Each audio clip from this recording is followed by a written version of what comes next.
কখনো স্মোক করলে আমি হচ্ছে আমার বাচ্চার সামনে স্মোক করব না, ঠিক তেমনি আরেকজনের বাচ্চার সামনে আমি কিভাবে স্মোক করব। এখন ফাইন ধরা হয়েছে 5,000 টাকা। 5,000 টাকা দিয়েও আসলে মানুষকে শোধরানো যাবে না যতক্ষণ তার বিবেক, বুদ্ধি, বোধ, শক্তি এগুলা কাজ না করবে। এটাই আইন করলো, আইনটা যদি প্রয়োগ না করে বা আইনটা যদি বাস্তবায়ন না হয়, তাহলে এই আইনের কোনো ভ্যালু থাকে না বা মানুষের কাছে গ্রহণযোগ্যতা থাকে না। সেটাকে হাস্যকর মনে হয় বা রসিকতা মনে হয়। পাবলিক প্লেসে না হোক, একদম পাবলিক প্লেস, সাপোজ আমি এখানে আসছি, আমার সাথে বাচ্চা থাকতে পারে, আমার ফ্যামিলি মেম্বার থাকতে পারে, এখানে অনেকে পাবলিকলি স্মোকিং করে, তো সেই ক্ষেত্রে এটা আসলে স্মোকিং যে করে তার জন্য তো ক্ষতি, আশেপাশে যারা থাকে তাদের জন্য তো এটা মানে সেই সমান পরিমাণে ক্ষতি হয়। আমি কিছুক্ষণ আগে এই দিকটা আসছিলাম, তো দেখলাম আমাদের পুলিশ ভাইয়েরা ওনারা মানে প্রকাশ্যে সিগারেট খাচ্ছে। তো তাদেরকে জরিমানাটা করবে কে? তারাই তো জরিমানা করবে মানুষকে, সাধারণ মানুষকে। যদি তারাই যদি স্মোকিং করে প্রকাশ্যে, তাদের জরিমানাটা কে করবে? তাহলে ওই আইনের প্রয়োগটা কি কোথায় রইলো?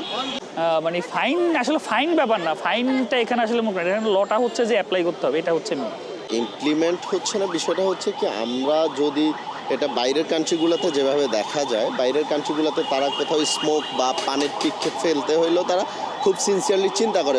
এটা আসলে একজনের এক এক অপিনিয়ন। যে স্মোকিং করে সে বলে যে ভেপ বেশি ক্ষতিকর, আর যে ভেপ খায় সে বলে যে স্মোকিং বেশি ক্ষতিকর। এটা আসলে একজনের এক ধরনের অপিনিয়ন। এটা আসলে একদম মেডিকেল অফিসার ছাড়া সেটা আসলে ওরকমভাবে বলা কষ্টকর। তো আমাদের বিষয়টা হচ্ছে, আমাদেরকে 300 টাকা জরিমানা ফিক্স করার পরেও তো আমরা হচ্ছে যে সেটা নিয়ে ওইভাবে আমরা কনসার্ন হইনি।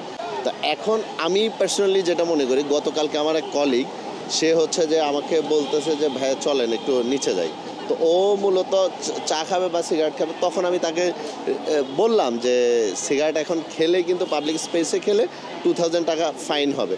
এটা যেমন হচ্ছে যে অর্থনৈতিকভাবে তোমার লস হবে, তেমনি যদি কোনো রিপোর্টার বা কারোর সামনে পড়ো তুমি, যখন এটা হচ্ছে যে মানে সামাজিকভাবে বা হচ্ছে যে একটা মানে মান সম্মানের বিষয় হয়ে পড়বে। যারা স্মোক করে এদের ক্ষেত্রে আসলে হয়তো এটা একটু ডিফিকাল্ট যে এই নিয়মটা করাতে তাদের হয়তো তারা ওপেনলি আপনার স্মোকিং করতে পারবে না।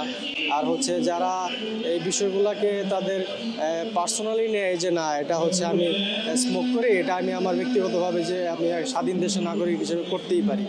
আমার মন থেকে একটা কথা, আমি কানা হয়ে মানে চোখ বন্ধ করে নিঃশ্বাস নেই, মানে এই কাজটা যদি কবে বন্ধ হবে? আমার কাছে এক কথাই উত্তর, এটা কঠোর। এই বিষয়টা নিয়ে অবশ্যই আরও কঠোর হতে হবে যাতে এটা পুরোপুরিভাবে বন্ধ হয়।